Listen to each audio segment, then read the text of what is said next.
Welcome back, my friends. If you enjoyed the last story, then you will absolutely love this one. You're going to love my surprise twists. Right from the start, I'll have you spellbound. If I've captivated your attention so far, please like, share, and subscribe as it helps my channel grow. Now let's get down to it. My name is Abigail Marshall, and I'm 27 years old. I've been working as a librarian's assistant for almost a year now. It's boring work, but I love it, partly because it's unassuming and safe. Anything more public would be disastrous. Every morning I wake up to get my daughter ready for the sitter and then walk the 9 blocks to the library. I did everything to stay under the radar of one Jason Gordon. Hopefully by now, he'd have forgotten all about me and moved on with his mistress. I'd have to go back to the beginning so you can understand why I'm hiding.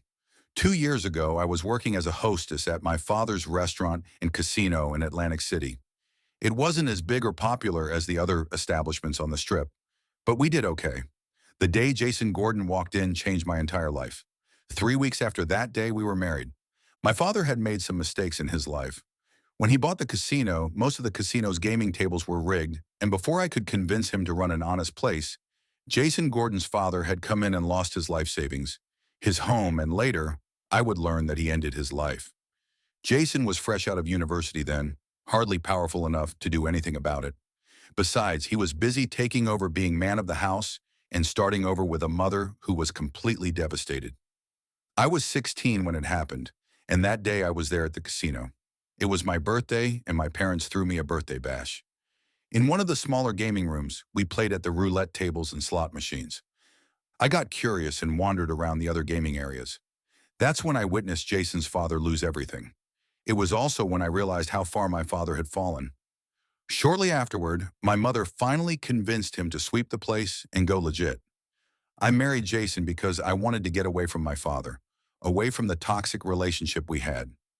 After my mother's untimely death, he turned on me. I found my chance to leave for good, and I took it. Jason married me because he wanted to make my father pay for what he thought was revenge for the pain he and his mother had suffered. What he found was an aging man with a weak heart, too weak for what he had planned. So instead, he thought to take away what he perceived was the only thing that mattered to him, his only child. What he planned for me was another matter entirely. We had a whirlwind romance, with him going hot and heavy immediately. With my father's blessing, we married. On our wedding night, he found out that I was a virgin, much to his delight. I was half in love with him, but after a night of such tenderness, I fell all the way for him. I was too naive to see. He had me heart, body, and soul. I fit perfectly with his plans. We drove from Atlantic City to his home in Long Island, a beautiful 5-bedroom, 3-car garage home. The long, winding driveway alone told me that it would be impressive, and it was. I knew Jason was well off, but I wasn't expecting this. On the drive to the house, he told me that it was only he and his mother, and a husband and wife team that kept house for them. Great, I thought. He had servants. This was too much. The foyer was massive, and I was hit immediately with the scent of polish, leather, and rarefied air. We turned to the clicking sound of heels. A beautiful woman dressed impeccably came to meet us. She stopped short when she saw me, and the smile on her lips turned into a frown. "Jason, you're finally home. We've been waiting for you for ages." This she said, pinning me with an icy stare. "Naomi, what are you doing here?" Jason asked. He immediately clasped my hand reassuringly. Before she could answer, his mother joined us. "Jason, I wasn't expecting you so soon. We thought we'd beat traffic and get home before dark. Mother, this is Abby." Jason's mother looked me up and down with a smile that didn't quite reach her eyes. "Nice to meet you, Mrs. Gordon," I said quietly. "So you're the gambler's daughter who's captured my son," she said coldly. Jason tightened his grip on my hand. "Don't tell me you're married. It's me you love, not her," Naomi screeched. Before she could continue her tirade, Mrs. Gordon clasped her arm and led her away. "I'm sorry, baby. This wasn't the welcome I was expecting," Jason said. He led me up a flight of stairs and into what I suppose was to be our bedroom. The room was quite large and beautifully decorated. He must have called ahead to make arrangements because it wasn't masculine at all. The colors were well suited to a couple. "Stay here. I'll be right back." Jason left me. Not fazed by the theatrics downstairs, I explored the room. There was an adjourning bath with the biggest jacuzzi tub I'd ever seen. When Jason returned, it was with our luggage. I began to unpack and tried not to pry, but I was curious. Who was Naomi, and why was she so sure that Jason loved her and not me? Much later, when we had settled down for the night, I reached over to hug Jason close. "Who was that woman, Jason?" "She's an old family friend. She's had a crush on me for ages, and I think she's upset that she can't have me now that I'm married. Do you think your mother will like me?" He gave me a little squeeze. "Mother will adjust. Give her time." The following days were me trying to adjust to his mother and not the other way around. She wasn't outright rude, but she wasn't warm. If she had to interact with me, it was with clipped words or stark answers.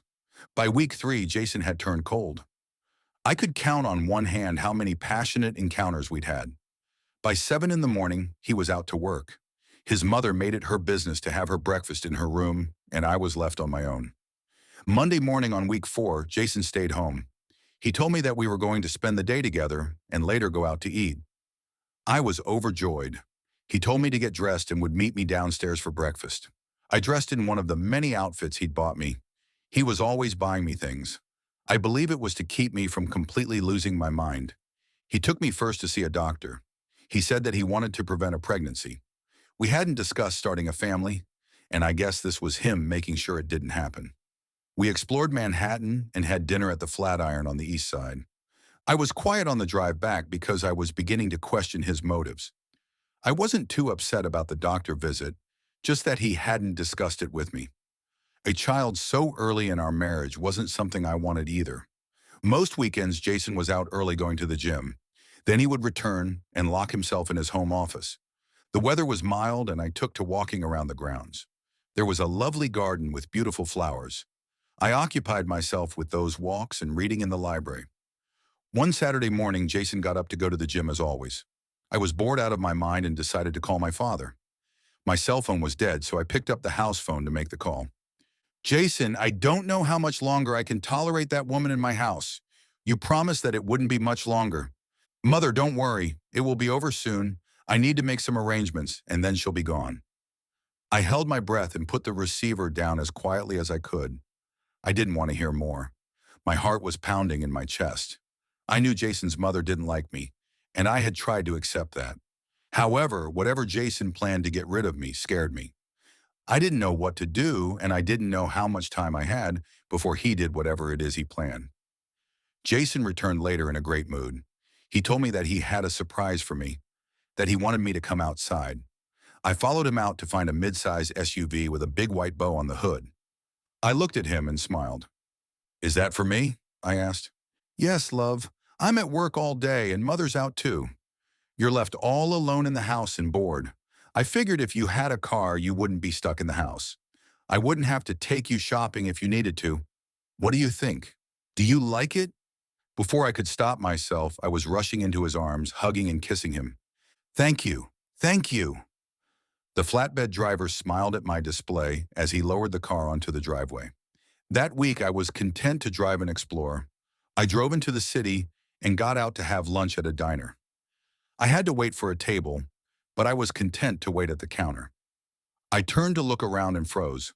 There, further into the diner, at a corner table sat Jason and Naomi.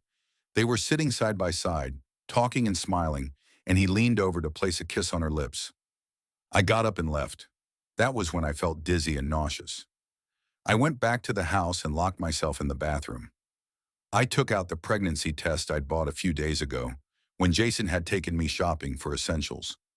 2 pink lines confirmed what I had suspected. What was I going to do? He was so sure that he'd prevented a pregnancy when he took me to his doctor. It must have been too early to tell. What was I going to do? I couldn't tell him. This was a nightmare. I couldn't go back to my father. He made it very clear that I was to stay with Jason. And Jason was planning something that would get rid of me. I needed to think. That weekend, I waited until he left for the gym before I made the call. Our old house in Connecticut had been a rental ever since we moved to Atlantic City. I was in luck. The house was vacant.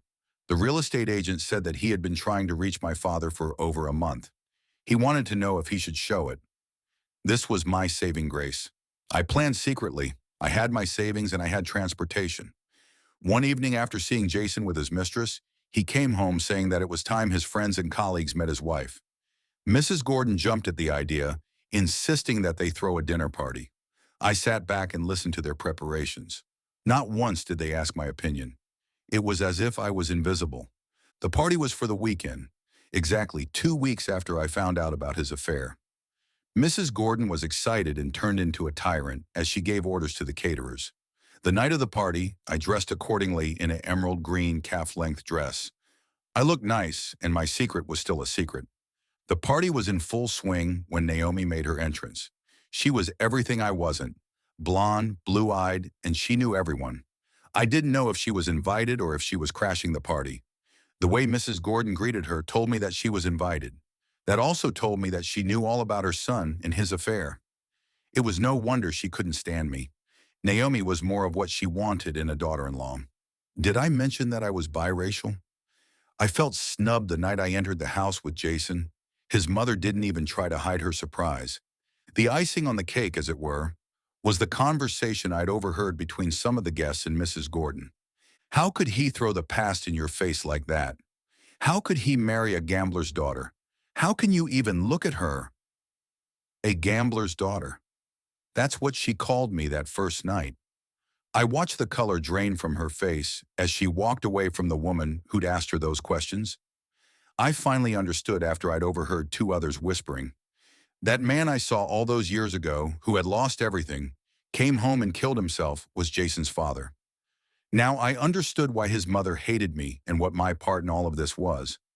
I smiled until my face hurt. I couldn't let them know that I knew the story. Mrs. Gordon seated Naomi next to Jason while I sat away from them and her. She hung on his every word while I played hostess. After that night, I felt that my days were numbered. Since overhearing that phone conversation between Jason and his mother, I had been very careful how I drove the car he bought me. Every couple of days I had the brakes checked because it dawned on me that an accident would be a very credible way of getting rid of me. The following morning, I waited until Jason left for work and left the house. I had been slowly packing my stuff. I packed only my clothes and left all the jewelry. I took off the simple wedding band and placed it on top of the letter I wrote him. I told him that I knew all about Naomi and how his affair with her had never ended. I told him that I'd overheard his plans to get rid of me. I told him that I didn't want anything from him and that he shouldn't look for me. I drove first to the airport and parked the car in the overnight lot. Then I took the railroad to the city. On the bus to Connecticut, I finally felt free. The following days was spent with furnishing the house. The previous tenants left it in good shape. By the end of the second week, I secured a job at the local library. My pregnancy progressed without difficulty and my coworkers didn't pry. At home, I got my old bedroom ready for my daughter. I wanted everything ready for her.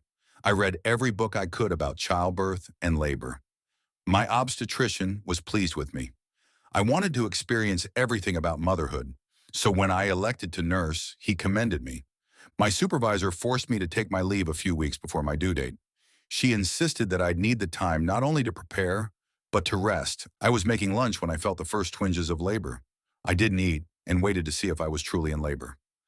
An hour later, I had my answer. I called ahead and then a cab. My daughter was born 12 hours later. She was perfect, and I named her Hope. We were cleared to go home 2 days later, and I swallowed my pride and called my supervisor to come for me. Mrs. Williams was more than happy to come for me. She immediately took over when we got to the house. Now, dear, why don't you go upstairs and I'll start on something to eat? Go on. I nodded and went up, but I felt uncomfortable. I truly appreciated her help in getting me home, but I wanted to do this alone. When she brought up a tray with a bowl of soup, I thanked her and explained that I didn't need her help and thanked her for the ride. Oh dear, I'm sorry, Abby. I know how independent you are. Just promise me that you'll call if you need anything. I promise, Mrs. Williams, I assured her. The house was quiet until Hope awoke, wailing like the world was on fire. She nursed with gusto, and we settled into a routine. When she was 3 months old, I hired Mrs. Grayson next door to sit for me. After 2 weeks of her getting to know Hope, I went back to work. It was the start of a new school year, and we were busy again, and I didn't mind. Fall gave way to winter, and Mrs. Williams was gearing up for her annual Christmas party. She made a point to invite me, and I accepted. Hope was crawling now and very interested in the Christmas tree and decorations I put up. To keep her safe, I took to putting her in the playpen, which she didn't like. The day of the party, I dressed carefully in the only fancy dress I had. It was the dress I wore for the Gordons' party.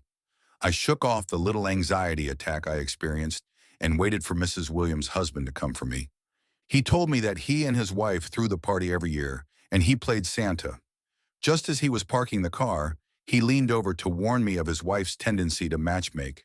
She invited young Jason just for her. My heart stopped beating for 3 seconds, and I thought I'd faint. It couldn't be the same Jason.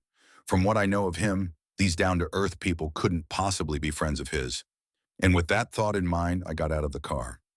Christmas lights practically covered the house, and inside, holly and pine cones filled the air with festive fragrance. Mrs. Williams fussed over Hope and took her around to meet the other guests. I didn't worry because she had grandchildren of her own. Finally, Hope was able to play with toys in a playpen with her grandson. Jason turned out to be her husband's partner's son. I disliked him immediately. Already drunk or close to it, he was invasive. I danced with him to be polite, but when his hand strayed to my rear end for the third time, I pushed him and walked away. Mr. Williams disappeared and came back as Santa, much to the delight of their guests. I was overwhelmed by the amount of gifts I'd received for both Hope and me, and I thanked everyone tearfully. Hope was starting to fuss, and I asked Mrs. Williams if her husband could take me home. "Oh, honey, my husband has had a little too much of our special eggnog. Let me ask Jason if he would do the honors." To my surprise, he didn't appear drunk at all and insisted that he would be honored to drive me home. He helped me pack up the gifts and made sure I was comfortable before we took off. He didn't say much, and neither did I. At my house, he piled all the gifts by the door and turned to me with a devilish smile. I was holding Hope close when he leaned over me and planted a sloppy kiss on my lips. With one hand, I pushed at him. "What are you doing? Stop!" "Come on, baby, it's Christmas," he said and tried again. I believe she said stop, a male voice said behind us. Jason and I both turned to look. "Look, buddy, this doesn't concern you. Move along," Jason said. "Take one more step toward her, and I'll break every bone in your body." Jason turned toward the threatening man. "Who are you?" "Her husband," came the reply. Jason's flushed face drained of color and hurried off. "Well, that's it for now. Tell me, were you expecting that? How many of you thought Abby had succeeded in getting away from her husband? And tell me where in the world you are listening from." Stay tuned for part 2 and like, share, and subscribe.